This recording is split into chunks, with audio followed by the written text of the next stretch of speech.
शतानं सर्वधर्माणां चैनं जयतु शासनम् कोटिशतं द्वादश चैव कोटो लक्षाणि च त्रिकाणि चैव पञ्चाशदष्टौ च सहस्रसङ्ख्यामेतत्ततं पञ्चपदं नमामि अरहन्तभाष्यत्तं गणहरदेव्यं गद्यं सम्मं पठमामि वतिजितो सुधनानमो वयं शिरसा इच्छामते सुभक्तिकावशभोपतस्तालोचनाङ्गोङ्गपैनय पव्यड पर्यम्बि सुत्त कर्माणि ओग भोग चोलिया चेव सुत्यत्यत्वेदं कायं सया नित्यकालम् अंजलि पुण्यमे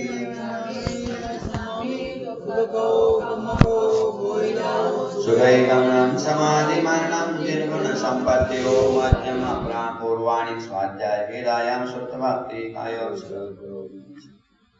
जल्दी वारिकेभ्य सुपरमकामना पद्मतिभ्य श्रीचैतन्यदेवो नमो गुरुभ्यो मनोगुरुभ्यः क्षत्रियगुण समागे पंचव्याचार करण संदर्शे शिष्यानुग्रहक्लेदमाय सदा वन्दे गुरुभक्ति संयमेन तरन्ति संसार सायरं घोरं चिन्तन्ति अट्टकमं जन्मन् मरणं न भावयन्ते नित्यं वर्तमान्त्रो मणिर्ता दानाग्निहोत्राकुला षट्कर्मा विरता सपोधन्दना साधु प्रिया साधुः शीलप्रावरण गुणप्रवरण चन्द्रार्कतेजोदिता मोक्षद्वार कपाटपाटलवटा प्रीणन्तु मां साधुः गुरुणाकान्तोडोडित्यं ज्ञानदर्शननायिका चारित्राणो गम्भीरा मोक्षमार्गोपदेशिका इच्छामन्ते आर्यभक्ति कावसभकोतस्थालकं सम्मन्नान सम्मदर्शन सम्मशेषुत्थान पंचव्याचारणमायर्याणमायाराधे सुदनानोदेश्याणो वज्रायाणं तिर्यणुपालरयाणं वज्रायाणं तिरुपाल सर्वसावणं शयानिच्चिकालमञ्चेमि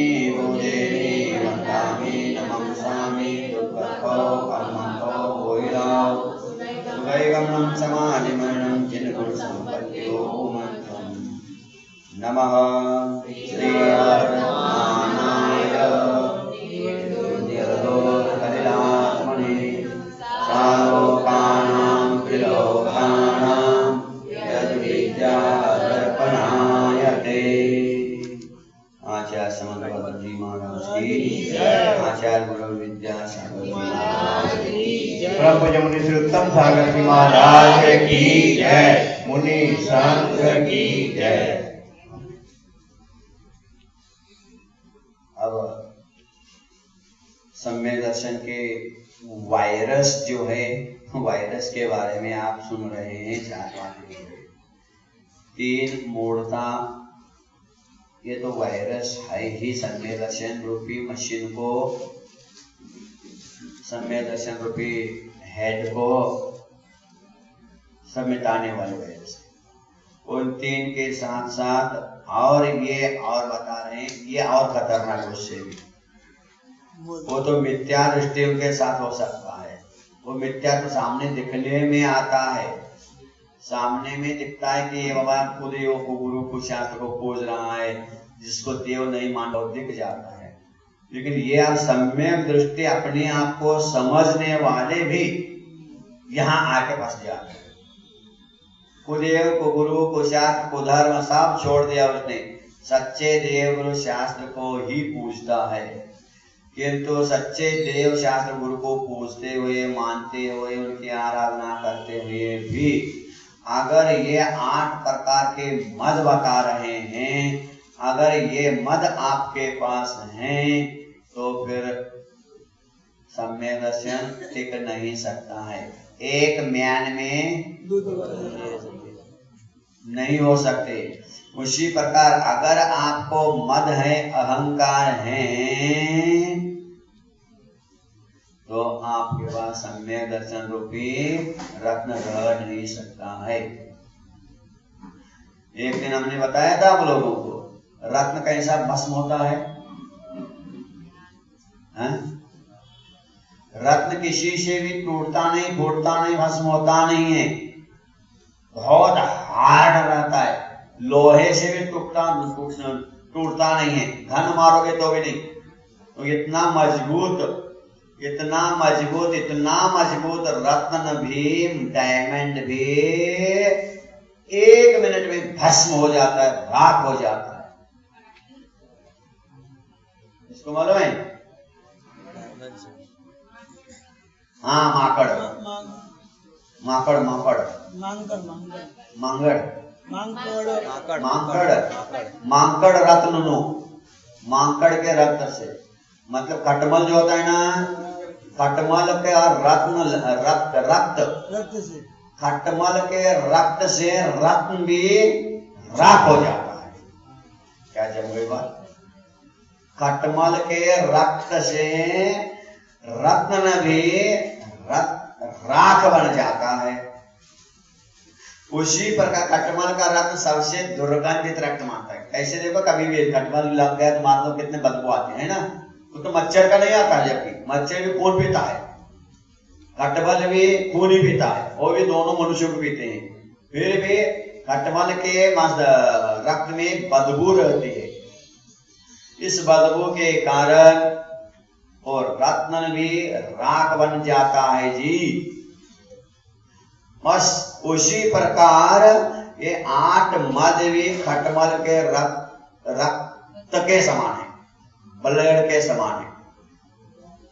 सुन लो, ये 8 मद भयंकर डेंजर हैं, और डेंजर है। सम्य दर्शन 1 मिनट में मिटा देते हैं।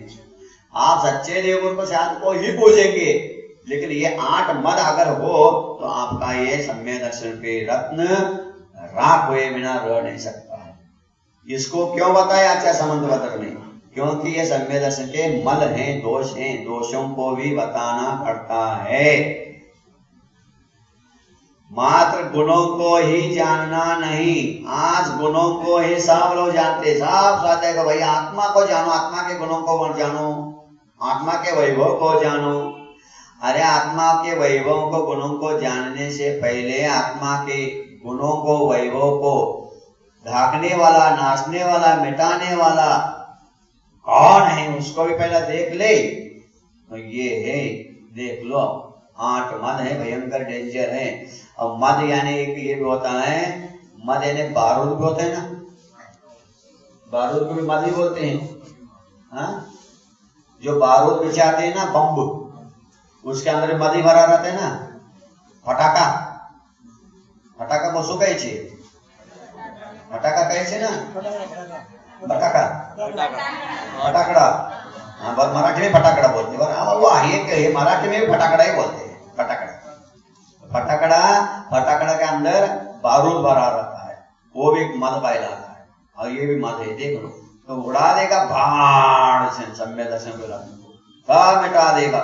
और संभाल करके बारूद में ढेर में बैठे हो तो कब आग लगे और कब भड़ाम से फाट जाए कोई कह नहीं सकते हैं। इसी प्रकार ये 8 मद एकदम हाई क्वालिटी के बारूद हैं। वो बारूद फटाकड़े का बारूद बस कागज का टुकड़ा करता है, और बम का बारूद कहीं पुल उड़ाएगा, बिल्डिंग उड़ाएगा, ये करेगा। लेकिन ये मद जो है ये आत्मा के गुणों को चकनाचूर करके तोड़ फाड़ के दे देते। ये मद बहुत डेंजर है भाई साहब, इन मदों को देख लो। अभिमान, अभिमान नाम भेद। हाँ, हमारे पास गुजरात की चोपड़ी छे। ज्ञानं पूजां कुलं जातिं, ज्ञानं पूजां कुलं जातिं, ज्ञानं पूजां कुलं जातिं, ज्ञानं पूजां कुलं जातिं, बलमृद्धिं तपो वपुः, बलमृद्धिं तपो वपुः, बलमृद्धिं तपो वपुः, बलमृद्धिं तपो वपुः। अष्टावासृत्यमाने त्वम्, अष्टावासृत्यमाने त्वम्, स्मयमाहुर्गतस्मया,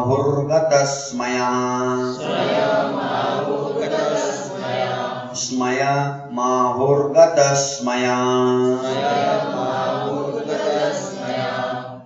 ज्ञानं पूजां कुलं जातिं, बलवृद्धिं तपो वपुः, ज्ञानं पूजां कुलं जातिं, बलवृद्धिं तपो वपुः। ज्ञानं पूजां कुलं जातिं बलं वृद्धिं तपो वपो ज्ञानं पूजां कुलं जातिं बलं वृद्धिं तपो वपो अष्टावाश्रित्य माने त्वं स्मय स्माहुर्गतः स्मयः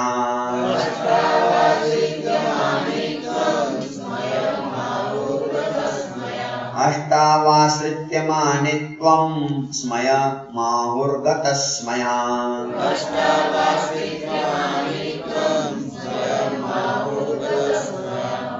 ज्ञानम ज्ञानम यानी ज्ञान पूजाम यानी पूजा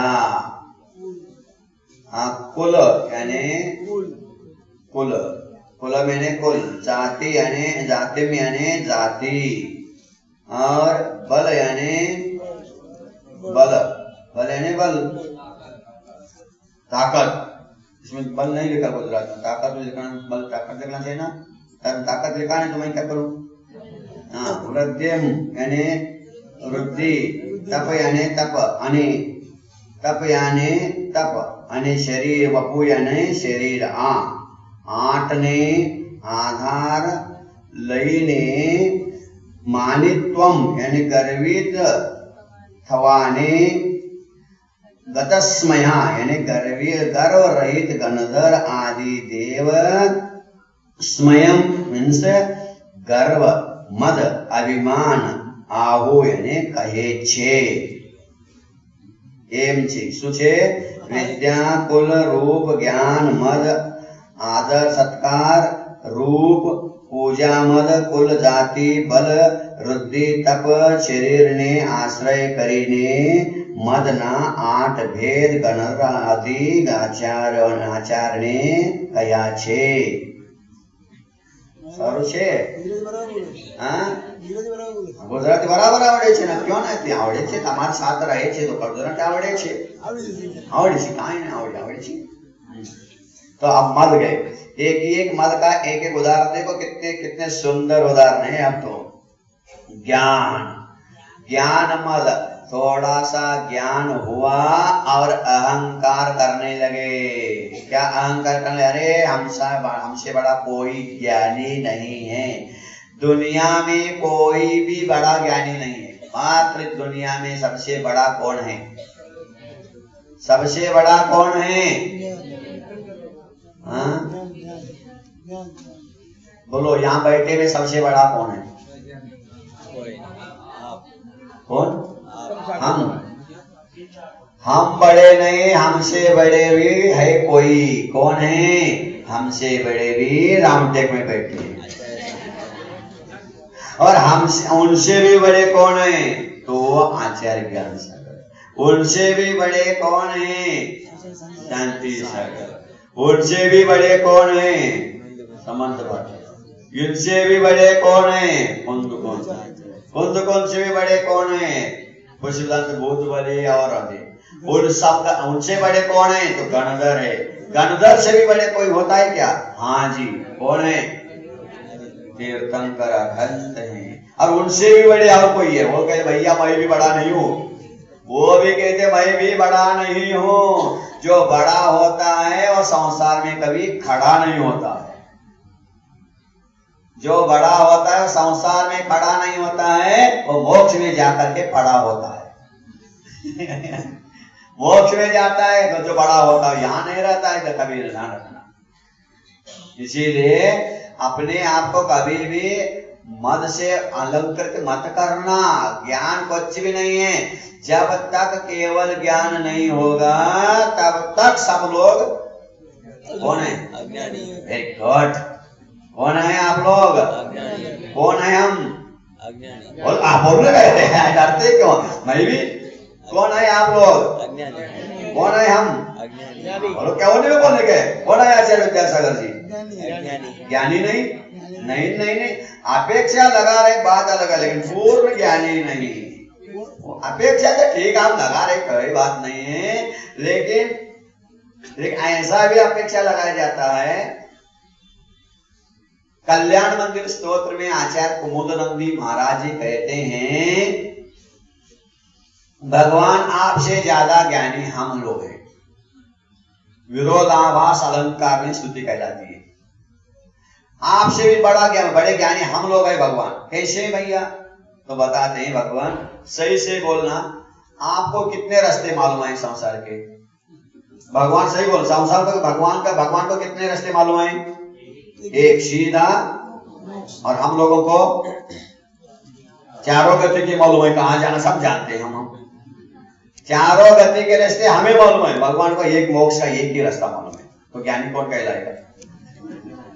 बोलो ज्ञानी कौन? हम चारों रास्ते जानते, भगवान आप नहीं जानते, आप सीधा मोक्ष मार्ग जानते हो, लेकिन हम चारों गति के जानते रास्ते। और भगवान के पास तो एक ज्ञान है, हमारे पास दो ज्ञान है। हम ज्ञानी कहलाएंगे अपेक्षा से, क्वालिटी नहीं क्वांटिटी की अपेक्षा। क्वांटिटी की अपेक्षा तो हम लोग बड़े हैं, अपेक्षा। जहां शादवाद आ गया, जहां शादवाद आता है वहां सारा वाद विवाद मिट जाता है। वाद विवाद को मिटना चाहते हैं तो शादवाद ले आओ, ये नियम से। अब हो क्या रहा है, मतलब है ये निश्चय वाले, सोनगढ़ वाले, कांची वाले जो बोलते हैं ना, बिल्कुल वो सत्य बोलते, गलत नहीं है उनका, बिल्कुल सत्य है, उनका भी सत्य ही है, लेकिन वो एकांत लेके चलते हैं। ये इससे कारण गड़बड़ हो रहा है। वो व्यवहार को निग्लेक्ट कर दिया, निश्चय क्रिया तो करेंगे व्यवहार, और निश्चय की बात करेंगे, ये गड़बड़ होता है। मात्र डॉक्टरी पढ़ने से कोई डॉक्टर नहीं होता है। डबल MBBS भी होके आओगे तो भी आप अस्पताल खोल नहीं सकते हैं। तो डबल MBBS हो गया, मैं तो ज्ञानी क्या बाबा ज्ञान हो गया मुझे तो, और वो भी अमेरिकन रिटर्न हो, जापान से रिटर्न हो गया हूं, है वहां से आया हूं, तो पढ़ के आया हूं, क्या बात कर रहे हैं?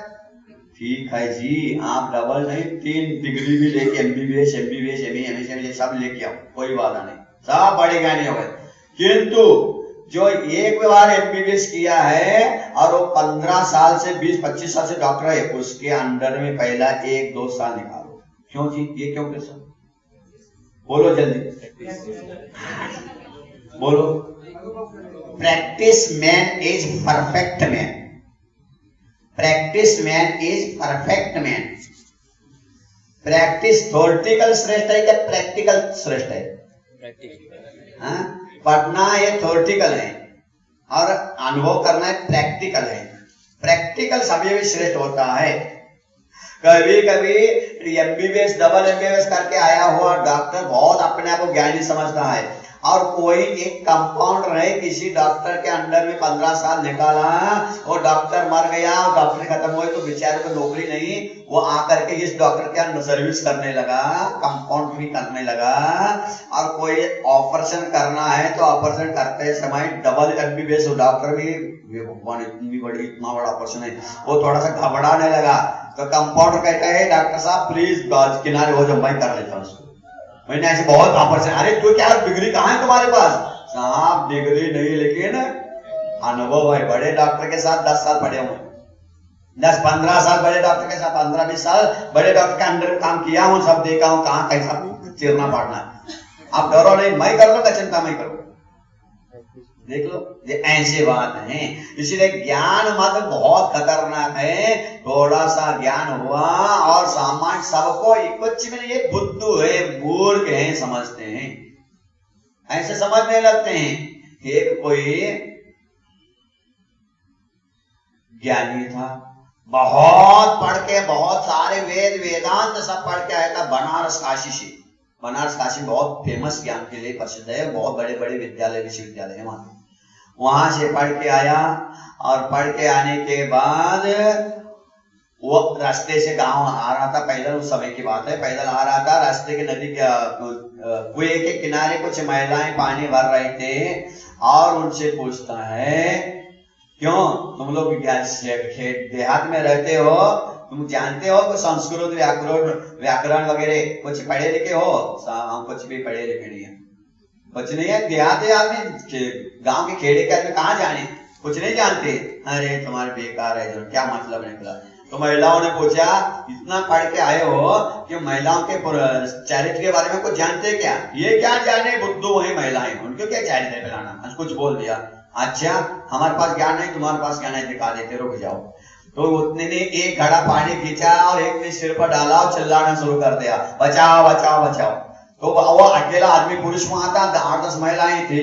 तो गांव वालों ने सोचा इन्हें कुछ गड़बड़ किया वहां, तो लठ लेके आए मारने। वहां जैसे लठ लेके आए और जे उसको खूब मारने को तैयार हुए तक महिला का, ये मारो नहीं, हमको ये भी गिर गई थी, इसने बचाया। 1 मिनट में उसको ठुकवा भी सकती थी, बचा गई है 1 मिनट भैया। वो के पैर पट लिया मैंने, भैया गड़बड़ है, भैया ने तो बड़ी आफत है नहीं थी, नहीं तो अब भी मेरी पिटाई होती, अच्छी पिटाई हो जाती। बोले क्या बोलने लोगों ने गलत सोच रहे ना, ये व्यक्ति पुरुष से कुछ किया होगा, बताओ। ऐसा होता है। और उसी प्रकार एक क्या करता है ज्ञानी, नाव में बैठ करके ये कौन से एलिफेंटा जा रहा था, और एलिफेंटा जाते समय एक नाव चलाने वाले से कहा, क्यों जी पागल हो तो कुछ जानता है क्या नहीं, नाव चलाते जो उसको नाव ही चलाते, पढ़ा लिखा है क्या नहीं? कहाँ पढ़ा लिखा साहब, हमारी जिंदगी यही नाव चलाना, दूसरों को ले जाना ये काम है हमारा। क्या अरे क्या मूड करे तू, पढ़ा लिखा तो है नहीं, पढ़ा लिखा होना चाहिए। दुनिया में विश्व में क्या हो रहा है सब सर्च करके देखते रहो, गूगल देखते रहो, कंप्यूटर चलाओ, ये चलाओ, ये क्या है नाम चलाता है। ठीक है साहब, हम तो पढ़े लिखे नहीं, सारी जिंदगी चली गई, अब क्या करें, हमारे बच्चे पढ़ रहे हैं, ठीक हो जाएगा। और थोड़े बीच में चले गया और सुनामा आ गया, बहुत तेज से आंधी आ गई। तो पूछता है साहब आप तैरना जानते हैं क्या? अब तो नाव डूबने वाला है, सब तैरना जानते? मैं तैरना नहीं जानता। तो उस ज्ञानी ने क्या कहा, अरे तेरी आधी जिंदगी बेकार चली गई, 50 साल का हो पढ़ा लिखा नहीं, आधी जिंदगी बेकार गई। उसने कहा था, तो ये कहता है मेरी आधी जिंदगी गई और आपकी क्यों? मैं तो तैरना जानता हूँ साहब, मैं तो तैरना जानता हूँ, मैं अभी कूद के पार हो जाऊंगा, लेकिन आप तो महाराज देखो, तुमने पढ़े है ना, खूब पढ़े हैं, कोई कैसा तैरना चाहिए इसके ऊपर पीएचडी भी कर सकता है, लेकिन पानी में छोड़ो तो डूब के मर सकता है, मरता है। पीएचडी करने से लिखने से कुछ नहीं होता है जी, अनुभव करो, पहले तैरना सीखो। तैरते समय कैसा हाथ हिलाना, कैसा पैर हिलाना, कैसा मुंह करना है, सब लिख लेगा, लेकिन पानी में छोड़ो तो। पहले हम जंगल गए थे, उस समय रास्ते में आते आते दिमाग में चलता एक बात चलती रही, तो हमने सोचा देखो तो भूखा भिखारी रो रहा, ऐसे दोहा बनाया हमने, भूख से एक भिखारी रो रहा है, नौकर भूखा नौकर रो रहा, लेकर सर पे लेकर भोजन भार। भूखा है भिखारी, नौकर भिखारी भूखा है, भूख से तड़प रहा है, और सिर पे माचा बढ़िया क्या भोजन सामान भोजन लेके जा रहा है। क्यों? दूसरों को नौकर है तो यहाँ से होटल वाला होगा वेटर, इसको वहां दिया, ठीक है भाई, दिन भर उनको मिला नहीं, और सिर पर तो बहुत सारे बढ़िया सब व्यंजन ले जा रहा है सबको बांटने। देखो तो कैसी विचित्र दशा, भूखा है नौकर और सिर पे क्या है, और वो बोझा से वो और परेशान, और बड़े परेशान, भैया बोझ भरा है, सिर पे भोजन है भरपूर, लेकिन पेट में नहीं है। सिर पे रखने से आनंद होता है, पेट भरता है, सुख मिलता है, बल मिलता है, कि पेट में रखने से? डॉक्टर साहब हाँ जी बोलो, पेट में रखने से शक्ति आएगी, सुख मिलेगा, शांति मिलेगी, सही है ना? उसी प्रकार ज्ञानी हो गया और दुखी है, पढ़ करके बहुत ज्ञानी हो गया लेकिन दुखी है, तो अब क्या करना, बोलो इसको क्या कहना है? हाँ, उसका ज्ञान क्या मतलब, ज्ञानी हो गया दुखी हो? अरे जो ज्ञानी होता है कभी दुखी हो नहीं सकता है, और जो दुखी होता है वो वाह क्या बात, बिल्कुल सही बात है। ज्ञान होने का दुख तो आ ही नहीं सकता है पास, क्योंकि ज्ञानी अपने ज्ञान से काट सकता है। इसीलिए बोलते हैं आप लोग, छेड़ाला में साथ पढ़ा होगा आप लोगों ने, शायद छेड़ा पढ़ते हैं ना, कोटि जन्म तप तपे ज्ञान भिन्न कर्म जरेते। पूरा बोला, पूरा हम पढ़े, ज्यादा पढ़े लिखे नहीं। क्या कहा? ज्ञान मत का बातें बारे में सोच रहे ना। कोटि जन्म तप तपे ज्ञान बिन कर्म झरे ते ज्ञानी के छिन माहे। आगे कुछ समझ नहीं आता। ज्ञानी के छिन माए सहज तरे थे। अच्छा त्रिभुक्ति थी, त्रिभुक्ति थी ना, त्रिभुक्ति। वाह वाह वाह वाह, क्या बात है। वो स्लोन मूर्खों से त्रिभुक्ति नहीं लिखा, त्रिगुप्ति लिखा है। और गुप्ति मुनियों को होता है कि श्रावकों को होता है? बोलो बोलो जल्दी। मुनियों को होता है ना, या स्वाध्याय करने वालों को होता है, पढ़ करके बैठ कर पढ़ने वाले? त्रिगुप्ति ते कहा है। तीन गुप्ति ज्ञाधारी यानी साधुओं के क्षण में कर्म नर्चा होते हैं, जो असंख्यात गुणी कर्म नर्चा होती है। और भरपूर ज्ञान होने के बाद भी अगर त्रिभुक्ति कर रहा है, भुक्ति यानी भोजन, 3 बार क्या, 3 बार भोजन भजन 1 बार, इसमें भी आती है संकट 1000, है ना। 3 बार भोजन करने भुक्ति करने वाले को गुप्ति हो नहीं सकती है, और बिना गुप्ति के ज्ञानी नहीं हो सकता है, और बिना ज्ञानी के कर्म निद्रा हो नहीं सकती। तो ज्ञानी अपने आप को समझते तो त्रिगुप्ति को भी धारण करो, तब आप ज्ञानी कहलाओगे। 3 गुप्ति से रहित कोई ज्ञानी हो नहीं सकता है। ज्ञानी जो होगा 3 गुप्ति में होगा। 3 गुप्ति वही होता है जहां ध्यानी होता है, और ध्यान और गुप्ति हो गई तो नियम से मुक्ति हो जाती है। मुक्ति के लिए भुक्ति छोड़नी पड़ती है जी, भुक्ति करते करते बैठने वालों को नहीं। एक बार की बात है, हमारे आज प्रकांड विद्वान माने जाते हैं सब विद्वानों में, एक नरेश जी जानते हैं ना, जैन गजट के संपादक नरेंद्र जी प्राचार्य, इलाहाबाद नहीं, कानपुर है ना, लखनऊ से निकलते, लखनऊ के बहुत विद्वान, बड़े विद्वान माने जाते हैं आज। बहुत अच्छे प्राचार्य है, बहुत विद्वान है, साहित्य में लिखते भी बहुत अच्छे हैं, लेख वगैरह। तो उसने एक बार सागर पंचकला में आचार्य महाराज से कहा, माइक में खड़े खड़े मंच संचालन कर रहा था, हमें बड़ा आश्चर्य लगता है कि आचार्य महाराज को देख करके, आचार्य महाराज एक बार दिन में खाते हैं, एक बार खा करके इतना सारा लिख डाला ग्रंथ, इतने बड़े बड़े ग्रंथ लिखे आचार्य देव ने, और हम लोग 2-2 बार 3-3 बार भोजन करके भी पढ़ नहीं पा रहे उसको। हम लोग 2-2 3-3 बार पढ़ने के बाद, भोजन करने के बाद, खाने के बाद भी इसको पढ़ नहीं पा रहे हैं पूरा, और एक बार भोजन करके कैसा लिखा, गजब का है आचार्य का ज्ञान, गजब का है। उन्हें स्तुति कर दी।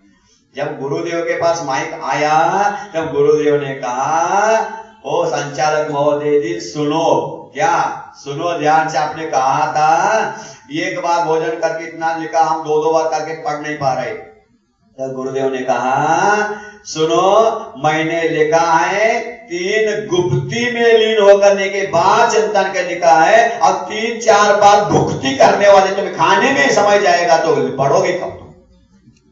खाने में खाने के लिए समय चाहिए, और खाने से पहले बनाना, बनाने से पहले कमाना, खाना बाद में पहला बनाना, बनाना बाद में पहला कमाना, कमाना बनाना खाना, इसी में तुम्हारा जीवन बेकार खोना, बाद में मरते समय रोना, फूट के रोना, फिर जिंदगी भर संसार के इस बिस्तर पर सोना ही सोना।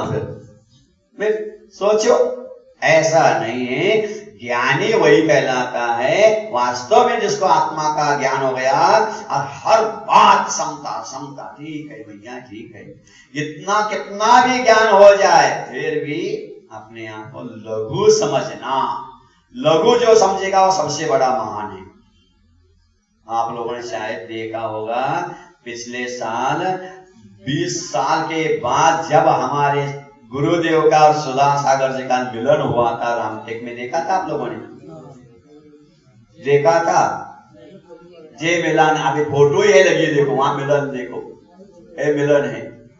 जब आचार्य जी के पास आए, सुधा सागर पंच कल्याण हो रहा था रामटेक में, और पंच कल्याण की सारी भीड़ पहले दिन में ही हो गई। इतनी भीड़, इतनी जनता है, कंट्रोल करना मुश्किल। 20 साल के बाद गुरु शिष्य का मिलन, जब आचार्य महाराज के पास आए, 3 परिक्रमा लगाए और बैठ गए सिंहासन के पास, और जब चरण पकड़े 1 घंटे ओनली 1 घंटे तक मात्र रोते ही रहे। चेहरा उठा करके ऊपर देखा तक नहीं, गुरु का मुख भी नहीं देखा, मात्र रोते रहे।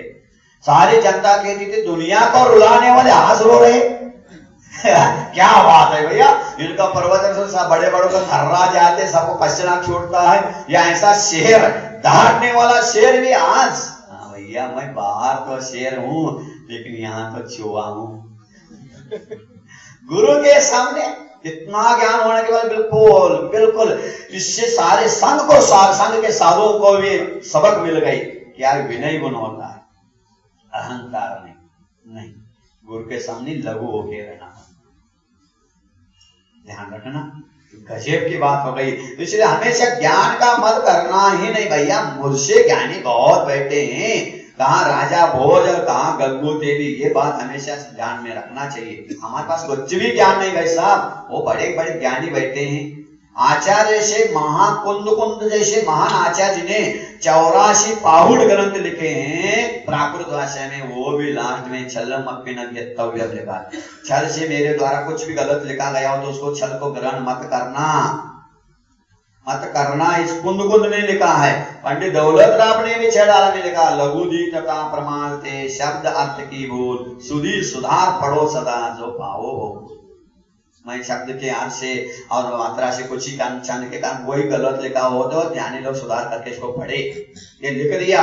लेकिन आज छोटी सी किताब लिखी नहीं है और तुरंत उसको सर्वाधिकार सुरक्षित, इसको कोई एक अक्षर भी हिला नहीं सकता है, बस मैं इतना ज्ञानी हूं। अरे ज्ञान का मद सबसे खतरनाक होता है। इसीलिए ज्ञान भगवान से मांगना है। क्या भगवान देना हो तो पूरा ज्ञान दो, नहीं तो पूरा अज्ञान ही ठीक है हमारा। अधजल गगरी, क्या बोलते हैं, अधजल गगरी छलकत जाए, यानी आधा पूरा घड़ा हो भरा हुआ पानी से बढ़िया ले जा सकते हो, पूरा खाली हो तो भी ले जा सकते हो।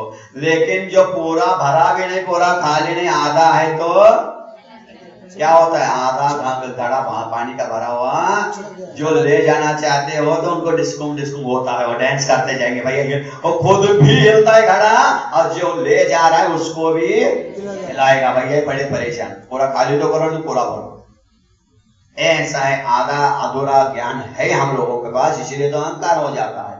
लेकिन कभी भी ज्ञान का मद नहीं करना चाहिए। सुन रहे ना, ये मद सम्य दर्शन को मिटाने वाले हैं जी। उसके बाद ज्ञान का मत समझ में आ गया, मैं ज्ञानी हूं, मैं सब शास्त्रों का ज्ञाता हूं, मैं मेरे इतना बड़ा ज्ञानी कोई नहीं, ऐसा मत करना।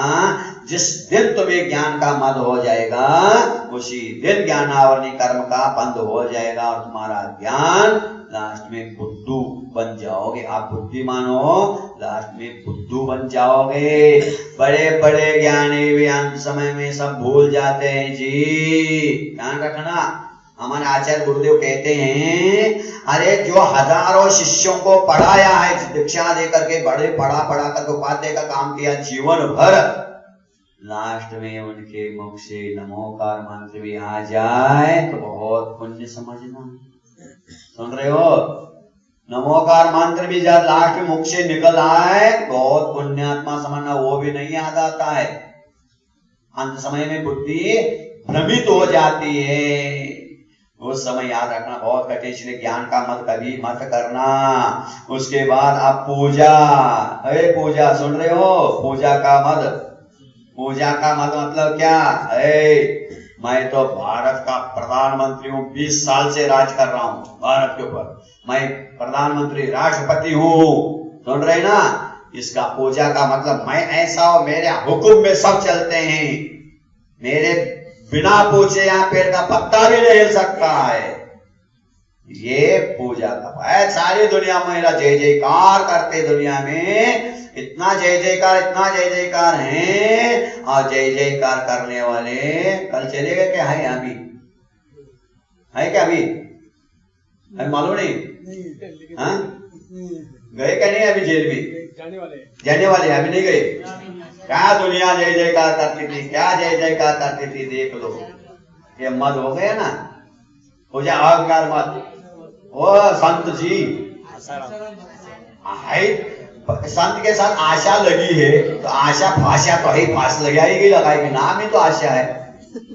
हाँ अरे वही आशा राम के साथ, सच्चे राम के साथ लग जाती तो सारा काम हो जाता, लेकिन राम को छोड़ दिया और आशा, संत और आशा दोनों निगेटिव है, एक दूसरे को वही नहीं है। संत के पास आशा नहीं, आशा के पास संत नहीं, और संत भी है और आशा भी है, गड़बड़ हो गया। हो गया देखो, एक ज्ञान का मत, पूजा का मत होने से मैं बड़ा हूं, मेरे सामने कोई है नहीं, ठीक है लो अब लो, ये ऐसा मत करने से ये फल मिलता है। इसीलिए सुन रहे क्या नहीं सुन रहे, चाहे वो राष्ट्रपति हो, प्रधानमंत्री हो, मुख्यमंत्री हो, आमदार हो, काशदार हो, एमएलए हो, अथवा तुम्हारा नगर सेवक अध्यक्ष हो, अथवा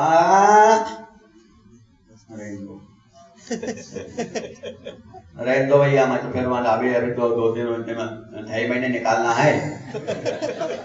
समाज सेवक हो, समाज का अध्यक्ष भी क्यों न हो, अहंकार है, मेरे बिना कुछ समाज में हिल नहीं सकता, मुझे पूछे बिना कोई समाज वाले बच्चे नहीं कर सकते, ये भी अहंकार होता है। बहुत डेंजर है, बड़ा होना सबसे खतरनाक है जी। बाप होना, अध्यक्ष होना अच्छा है कि सदस्य होना अच्छा है? बोलो सदस्य होना अच्छा है क्या अध्यक्ष होना अच्छा है? सदस्य। अरे बाप होना अच्छा है कि बेटा होना अच्छा है? बेटा। हाँ बेटा क्या करता है, कुछ हो जाए पापा के पास जाओ, हम नहीं जानते इसके बारे में, जाओ पापा के पास जाओ, अब पापा दिमाग पकड़ के बैठाएंगे, बढ़िया आपत हो गई। और संघ में भी बहुत अच्छा, संघ में रहना बहुत अच्छा है, क्योंकि संघ में रहोगे, छोटे बन के रहोगे, कोई कुछ पूछेगा, बड़े महाराज के पास जाओ, आचार्य महाराज के पास जाओ, भैया हमें दिमाग में पहुंचाओ, उधर जाओ, अब आप वहां भेज सकते हैं, हम तो स्वतः अपने को क्या करना है, जाओ बड़े के पास जाओ। अब बड़े बनोगे तो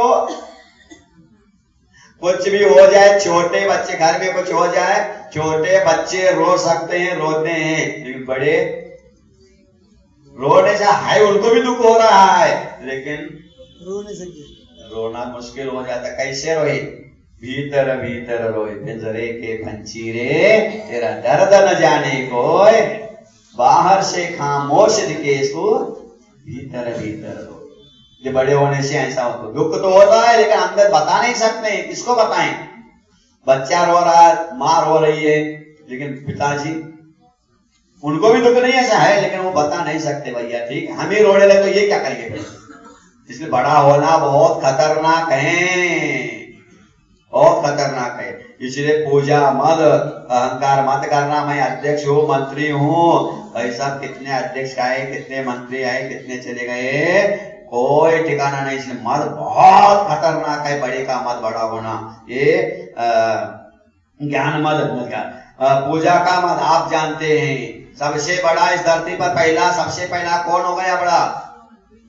अपने आप को बड़ा समझने वाला कौन था? वो कौन था? वो जो आप लोग नहीं, इस धरती पर अपने आप को पहले बड़े, सबसे बड़ा, रावण से भी पहले, हजार लाखों करोड़ अरबों खरबों से पूर्व सबसे बड़ा अपने आप को समझने वाला, जो आपके दृष्टि में घर में वैरागी, हाँ भरत चक्रवर्ती, भरत चक्रवर्ती अपने आप, हे मेरा हुकुम है, मैं 6 खंड का अधिपति हूं, हिम्मत नहीं करे मेरे सामने सर उठा के देख ले, सर उठा के देख, सर काटूंगा तो नहीं, क्या समझता तू? है मैं चक्रवर्ती हूँ, 36,000 राजा मेरे सामने झुक जाते, तू क्या समझता? जब 6 खंड को जीत के आए, जीत के आने के बाद सुनो तो, 6 खंड जीत के आए, आने के बाद चक्र रत्न अयोध्या के अंदर प्रवेश नहीं, क्या बात हो गई भैया? चक्र सारे, एक भी शत्रु कोई बचेगा तो चक्र अंदर नहीं जा सकता है, तो अंदर नहीं जा रहा तो भरतेश पूछता है, क्यों जी सेनापति क्या बात है, क्यों नहीं अंदर जा रहा है रत्न? साहब अभी कोई शत्रु बचा है। कौन है वो शत्रु? तुम्हारा आधीनता कोई अभी एक ना कोई नहीं, सब लोग तुम्हारी आधीनता स्वाधीन नहीं की, स्वीकार नहीं की, एक ना कोई बचा है। कौन है वो? कोई नहीं, तुम्हारा लघु भ्राता बाहुबली। अच्छा वो बाहुबली मेरे अधीनता स्वीकार नहीं करता, भला उसको कैसा नहीं आता है, भला के लिए आओ यहाँ पे, चले गए सेनापति लोग, सैनिक लोग, सिपाही लोग। राजा साहब, बाहुबली जी, हाँ आइए, स्वागत है। क्या बात है? भरत चक्रवर्ती आपको बुला रहे हैं। अच्छा, कौन बुला रहे? भरत चक्रवर्ती। भरत चक्रवर्ती, उसको कह देना अगर मेरे बड़े भैया बुला रहे हैं तो अब भी मैं आ जाता हूं, बड़े भैया का चरण स्पर्श करूंगा। अगर बड़े भैया भरत भैया बुला रहा तो अब भी जाकर चरण स्पर्श करूंगा। और भरत चक्रवर्ती बुला रहा है तो कह देना रणांगण में वहां मिलूंगा, वहां जाना, रणांगण में आ जाना, कह देना उनसे बुला कर, कह देना जाओ तुम्हारे बाप भत्या को, भत्तीस को कह देना जाओ रणांगण में आ जाओ, हिम्मत हो तो, मेरे बाप ने मुझे भी राज दिया है। या आपने हट पाना चाहता उसको? नहीं आऊंगा, यह अहंकार होगा उसको, मैं चक्री हूं।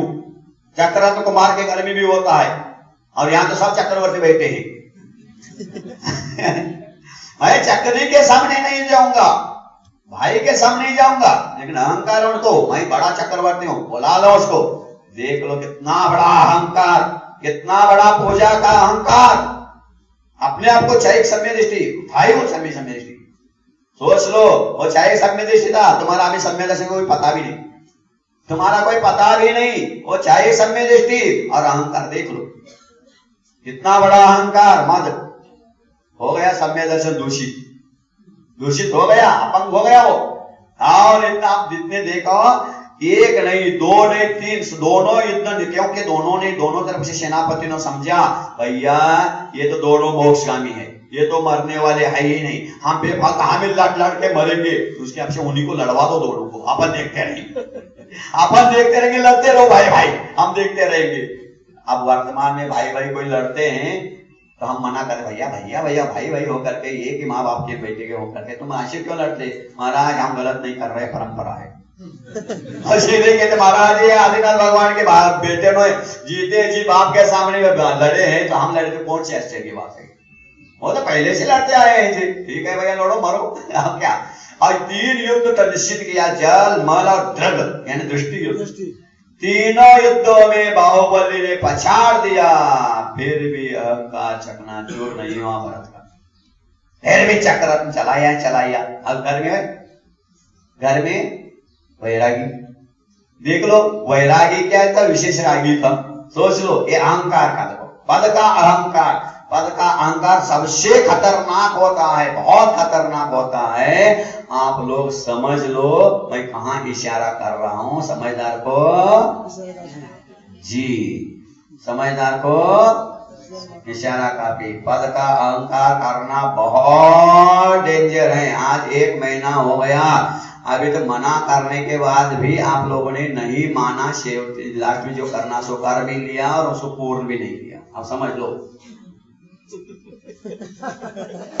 क्या समझ लो, आप समझ लो, हम ज्यादा नहीं बोलेंगे, हम समझदार को क्या ज्यादा की नहीं कह रहा हूं मैं, जगत तो छोड़ा, जब मिलेंगे कभी भी मिलेंगे, लेकिन हमने 50 बार मना किया भाई साहब आवश्यकता नहीं। गुरु को छोड़ने के बाद मैं 13 साल हो गया, 2001 में छोड़ा था गुरु संघ ने, 13 साल में कभी भी आज तक मैंने कहीं भी चातुर्मास का पंपलेट नहीं छपवाया। मना करने के बाद भी छाप लिया, छाप करके 15 दिन से पड़े, कहीं नहीं भेज रहे। आप क्यों नहीं भेजे? आप वो जाने, हम क्या करें। अब वो उनको समझदार को इशारा काफी होता है, समझ गए सब लोग, हम पूरा खोलना नहीं चाहते। क्यों नहीं? यार सोच लो, गलत है, मना करने के बाद किया तो ऐसा ही होता है, जो गुरु की बात ना मानता ऐसा ही होता है। ऐसा नहीं करना चाहिए, तो कर लिया तो कर, कभी से हम किया तो पूर्ण तो करो उसको। अब 1 महीने होगा अपने अभी तक वो पहुंच नहीं रहे, अब कहाँ जाएंगे? सोच लो, वो लोग कब कार्यक्रम देखेंगे, कब आएंगे? ऐसा नहीं है, ये मात्र इस मद के कारण ऐसा होता है। एक मद, पद का मद खतरनाक होता है। अब समझ लो इशारा से। कुल, चलो आगे चलते हैं। कुल का मद किसको बोलते हैं? कुल यानी पितृपक्ष में पिता आदि के द्वारा राजा, मेरे पिताजी राजा थे, राष्ट्रपति थे, प्रधानमंत्री थे, चक्रवर्ती थे, तीर्थंकर थे, पिता के पक्ष को लेकर के अहंकार करना एक कुल का मद कहलाता है। यह भी कुल का मद नियम से डुबा देता है। अब जाति का मद, जाति का मद यानी क्या होता है? जाति का मद यानी माता के, मामा हमारे ऐसे हैं, हमारे नाना ऐसे हैं, हमारे नानी राष्ट्रपति हैं, ये नाना के नानी के उधर के बोल देना, उसके अहंकार से अपने को गांव में चला है, हमारे परिवार में ऐसे हैं मामा सब रे, इस प्रकार का अहंकार करना ये जाति मत है।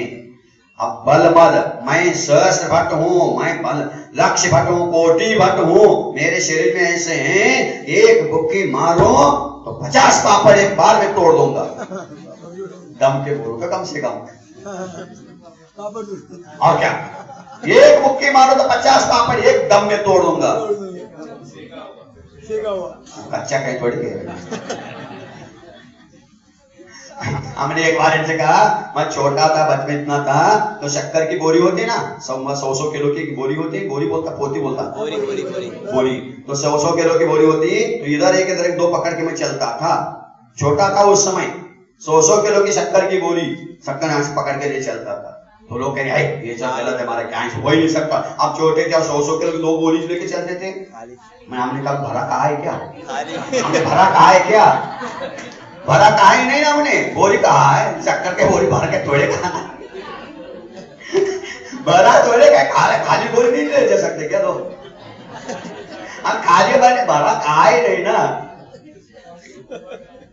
घुमाने की बात नहीं, समझने की बात है। आप समझते नहीं इसलिए घूम जाते हो, जो समझता है वो घूमता नहीं, वो घुमाता है। तो बात है, कभी भी शारीरिक बल का मद नहीं करना है, कि बल का मद करने से क्या होता है आप लोग जानते हैं। बल मद के कितने दोष होते हैं, मतलब कौन सा, महाभारत में भीम जी जब जा रहे थे गदा लेके, तो उसकी मद की परीक्षा देने के लिए एक बुढ़ा बंदर रास्ते में पूंछ डाल के बैठ गया। यह बड़ा मद में जा रहा था, भीम मेरे से बढ़कर कोई नहीं है, और रास्ते जाते समय बुढ़ा बंदर माकड़ रास्ता में डाला है पूंछ, हटाओ पूंछ, मैं जा रहा हूँ, मोटा जाने से। तो कहता भैया हम बुढ़े हो गए, पूंछ उठ नहीं रहा, तुम उठा के थोड़ा सा किनारे रख लो, जाओ ना, है मैं कह रहा हूँ ना, उठाओ, कल मैं जा रहा हूँ। ऐसा बुढ़े हो गए, पूंछ नहीं उठ रही मेरी, तुम उठा के किनारे रखो, जाओ। अच्छा चलो ठीक है, बुढ़े हो गए तो कुछ मदद करना अच्छे।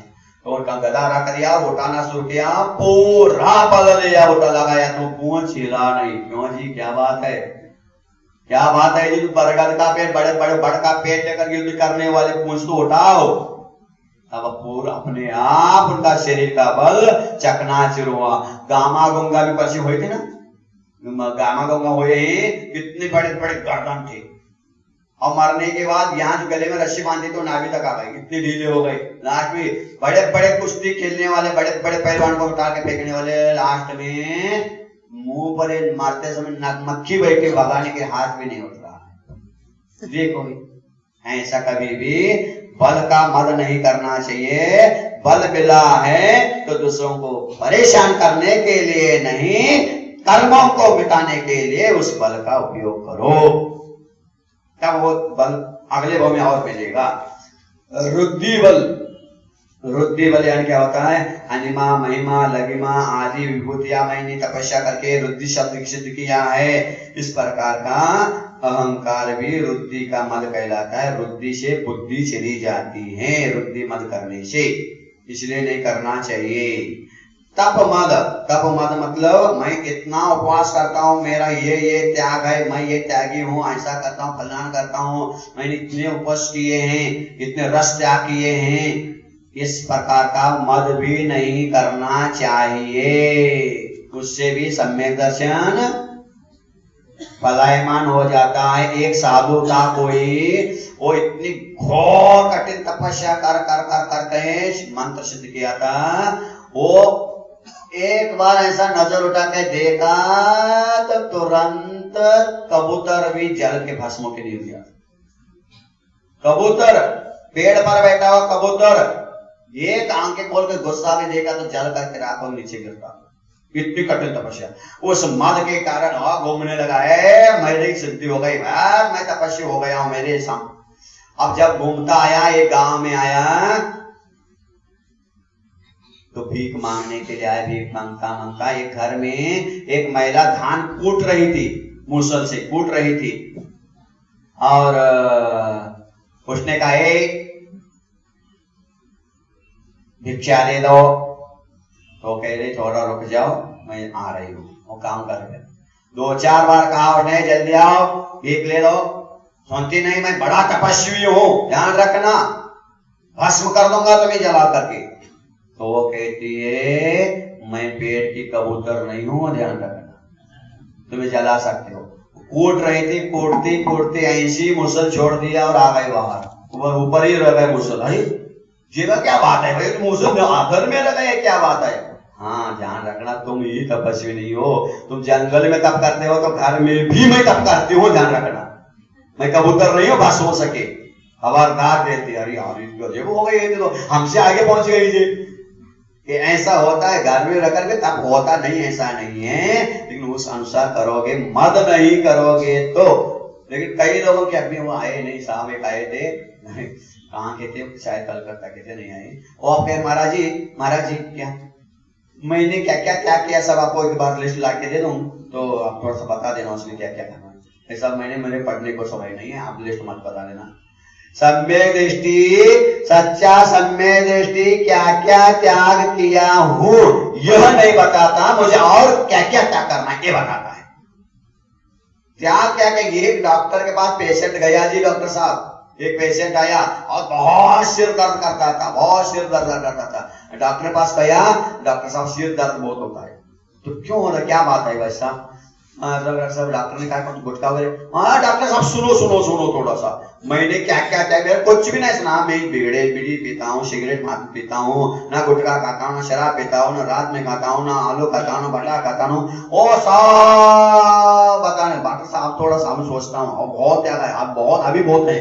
डॉक्टर साहब ने कहा इसीलिए तो सिर दर्द हो रहा है इसीलिए तुमने क्या क्या त्याग किया, ये दिमाग में घूम रहा है, तुम्हारा सिर दर्द हो रहा है, उसको बोलो, उसको जब तक बोलो सिर दर्द बंद नहीं होगा। तो त्याग के दिमाग में वही बैठा, मैंने ये किया, वहीं कहीं वहां दान दिया, वहां दान दिया, वहां दान दिया, वहां भी मेरा मंदिर बनाया हमारी तरफ से, वहां हमारे पूर्वजों ने मंदिर बनाया है, वहां जाओ तो वहां लिस्ट लगाए, उसमें भी हमारा नाम है। ये दुनिया भर के सब दिमाग में भरा होता है, अच्छे नहीं वैसा। जितना दिया सो गया, उसको याद आगे कितना हमें देना है। बोलो आज तक सच बोलना, दान दिया हुआ याद रखते हो, किसी के ऊपर उपकार किया हुआ याद रखते हो, लेकिन आज तक कितने खाया याद रखा किसी ने? बोल सच बोलना, झूठ नहीं बोलना। बोला कभी मैंने बहुत खाया, मैंने वो खाया, वो बहुत खाया, ये कोई नहीं बताता है। अरे मुझे अभी वो ऐसा खाना है, ऐसा जाना, वहां 5 स्टार में एक बार जाना है, वो भी एक बार खा के जाना है, वो घूमना, आगे जो करना है वो बताते हैं संसार के काम।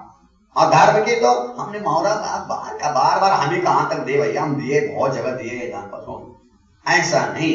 इसीलिए दान का है, तप का, किसी का भी कभी भी क्या नहीं करना, मद नहीं करना है। ये कहलाता तप मद। इन 8 प्रकार के मद जो करेगा उसके सम्यक दर्शन विनाश को प्राप्त हो जाएगा। इसलिए कहे ज्ञानम पूजा कुलम जाति, कितने हो गए ये बोल के ना, ज्ञान पूजा कुल जाति बल वृद्धि तप और शरीर का भी मद यानी रूप सौंदर्य। मैं तो विश्व सुंदरी हूँ, मैं तो विश्व सुंदरी हूँ, ध्यान रखना। ठीक है विश्व सुंदरी बनी हो, अब सुंदरी नहीं सूरी बनोगे, अगले हो सूरी बनोगे। रूप का मद किया गया। ये घटना आपको मालूम है सगर चक्रवर्ती का? सगर चक्र कौन थे? सनत कुमार चक्रवर्ती। सनत कुमार चक्रवर्ती कथा मालूम है। रूप का मद करने से तुरंत क्या हो गया था, एक आधा घंटे के अंदर शरीर में कोढ़ उत्पन्न हो गया। ये सुगंध दशमी की कथा भी पढ़ लो, वही है। सुगंध दशमी कथा में भी एक महिला ने, एक स्त्री ने रूप का मद दिखाया और दिगंबर गुरु को देख करके ग्लानि करके उसके ऊपर थूका। ऐसा रूप उनका मद का, उनका ऐसा कर्म बन गया, उसी भाव में कोढ़ होकर के मरी। मरने के बाद सुअर है, कुत्ती है, ऐसे कोई योनि में घूमती रही। इसीलिए महिलाएं सुगंध दशमी व्रत करते हैं। ये पढ़ लो, उस कथाओं को पढ़ना चाहिए, जो व्रत उपास करते हैं उसकी कथा पढ़नी चाहिए आप लोगों को। 8 प्रकार के मद जिंदगी में कभी भी मत करना भाई साहब। ये मद आपको नियम से ले जाके डूबेंगे। श्रावक तो छोड़ो, साधुओं को भी ये छूटता है। तन्मे दर्शन श्रावक हो या साधु हो, वो मद किसी जाति का होता है भैया। जैसा रोग किसी जाति का होगा, डॉक्टर साहब का रोग है, ये जैनियों का रोग है, ये हिंदुओं का रोग है, बोलो भाई साहब कोई है? मैंने तो आज तक सुना। डॉक्टर साहब होता है क्या? रोग किसी जाति जमाति का नहीं होता है, किसी व्यक्ति समाज का नहीं होता है। और औषध, ये जैनियों का औषध है, हिंदुओं का औषध ऐसा होता है। औषध में जाति भेद नहीं, रोग में जाति भेद नहीं, तो मद में भी जाति भेद नहीं भैया।